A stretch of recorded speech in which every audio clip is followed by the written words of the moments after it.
What's going on, everyone? Welcome to Movie Emporium's TV review of the Apple TV Plus original series, Masters of the Air. This episode is for part 2 and is once again directed by Cary Fukunaga. Okay, guys, this literally is a continuation of the first part. We literally see like the ramifications of what happened in the first airstrike that they took, which was a failure, and we see, of course, people that are very, very hurt. They, of course, are trying to remember the fallen, and it's another well-produced episode. It's another well-directed episode. It's an episode that, shows us more and more of the intricacies of these individuals who are just human beings who like to have fun and party and get very serious when, air raids happen and when they go on missions. And, it's an interesting thing to watch because very similar to the other two companion pieces of Band of Brothers in the Pacific, the idea of like the human nature of war is something that has been, I wouldn't say well represented. Sometimes it's mostly focused on the war itself than it is the individuality of human beings. That's why, movies like The Thin Red Line and Saving Private Ryan, and of course, movies of recent past have really focused on humans, because the original movies, like back in the day, back in the 50s, 60s, 70s, so on and so forth, I'm not saying that they weren't focused on humans as themselves, but it was more about the war and experience of the war itself than it is anything. So that's what I like about what this series does, like the other two companion pieces, because it focuses on individuality characters that you don't necessarily get to see if it were like a 2-hour and plus movie. And so we get actually a new character. I don't know if he's new. He's probably in the first episode, but a character whose last name is Crosby. I think it's like Henry Crosby or something like that. And of course they call him Bing because Bing Crosby was very famous at the time.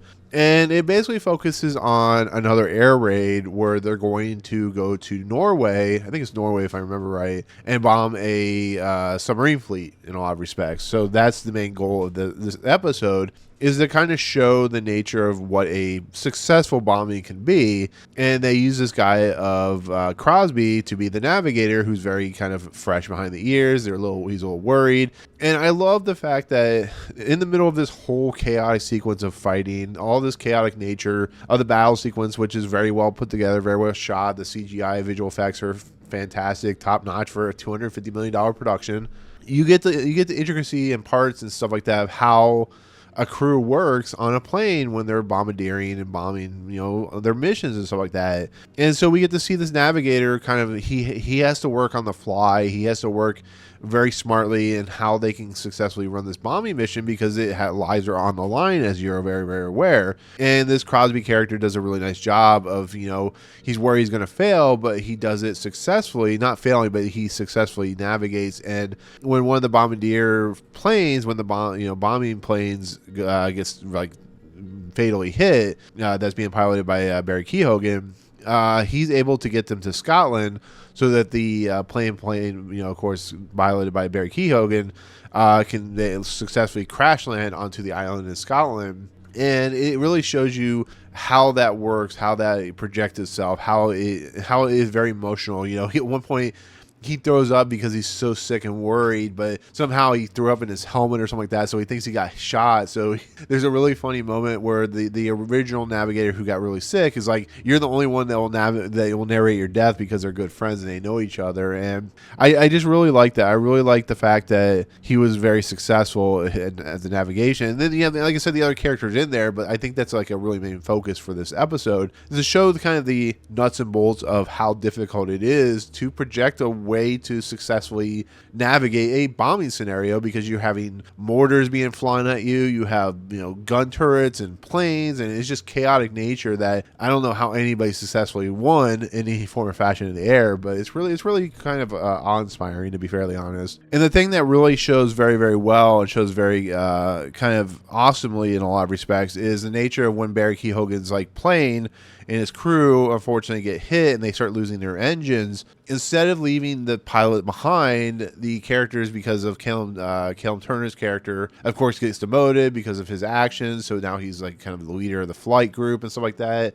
He, and of course the characters played by Austin Butler, they're both called Buck and Bucky. They actually decide that they're going to slow down their air fleet to keep up with this plane, because the plane that's being piloted by Barry Keoghan's character is going to have to stay behind because they can't go go any faster because they'll lose their engines and stuff like that. And it's a really nice gesture to show the brotherly nature, the companion nature, they'll leave no one behind type of nature that they find themselves in, because once again, they're being attacked by planes, being attacked by mortar shells, they're being attacked by everything, and they're willing to slow down, and they go into the cloud cover. And it's a really kind of cool thing to watch, because it shows you that in a war scenario, protecting your other individualities and your individuals is the key to success. And it really shows, because once they hit Scotland, they fly off, and the Barry Keoghan character, of course, crash lands into this farm, which is a really funny scene where they're being treated very, very well by the Scottish folk and stuff like that, because Barry Keoghan is Irish in the show as well as Irish in real life. But that's kind of like the main thrust of the episode. It really does a nice job of presenting that. And on top of everything, they show them in the nightclub setting. They show them, having fun. They show them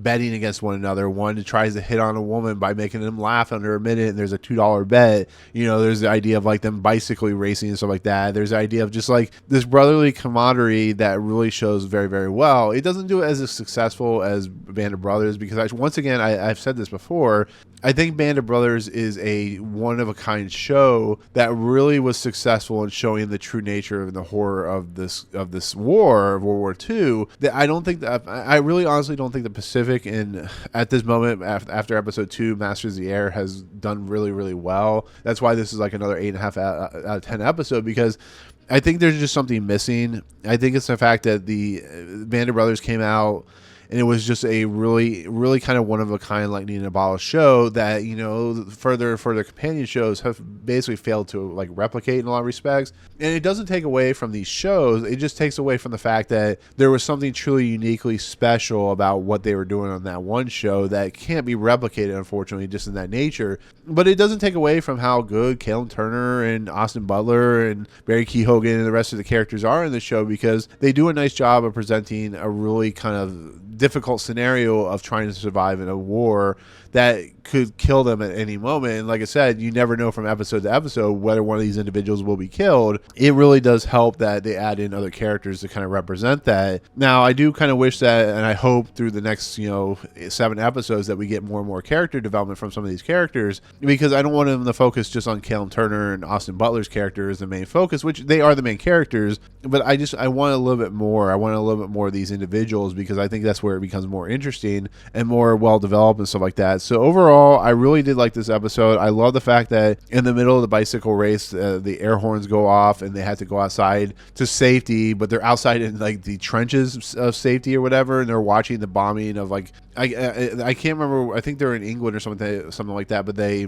see the bombing raid going off in the background, and it's a very visceral thing, because they're like, well, we could be next in this bombing raid by whatever country's bombing them, like Germany or something like that. And it really is a powerful little piece of kind of moment, I really think, and I really think it does very, very well. But once again, like 8.5 out of 10 for an episode like this really represents that this series is actually well produced, well directed by, once again, Cary Fukunaga and John Orloff, who's the writer and producer of the show. And you can tell that they really have a lot of passion behind it. Like I said, they use the $250 million budget to full extent. It does a really nice job of showing it, and I think it's a slickly produced show that still gives us a lot of great moments between the characters. So overall, this is very similar to the first episode, in that it has like the smaller moments with the characters. Like I said, Callum Turner's drunk, so he gets demoted. Then you have the big air raid battle sequence. I hope they kind of mix it up a little bit, so it's not always about the air raid battle sequences, but I know that's kind of the Masters of the Air type of thing. But I think for the second episode, it's still a pretty successful episode. So 8.5 out of 10 for the part 2 of Masters of the Air. Once again, premiered the same day as part 1, so I hope you guys have enjoyed the episodes. I hope you think they're as well produced as I do. But with that said, this is going to be my take on part 2 of Masters of the Air, now on Apple TV+. Comments below, what do you think? Tell me in the comments below. But otherwise, if you like what you see on the channel, awesome, hit the subscribe button to join Movie Emporium. Hit that notification bell, top the fun's coming next. If you like this video, awesome, hit that like button, and as always, we'll see you guys on the next video. Peace out.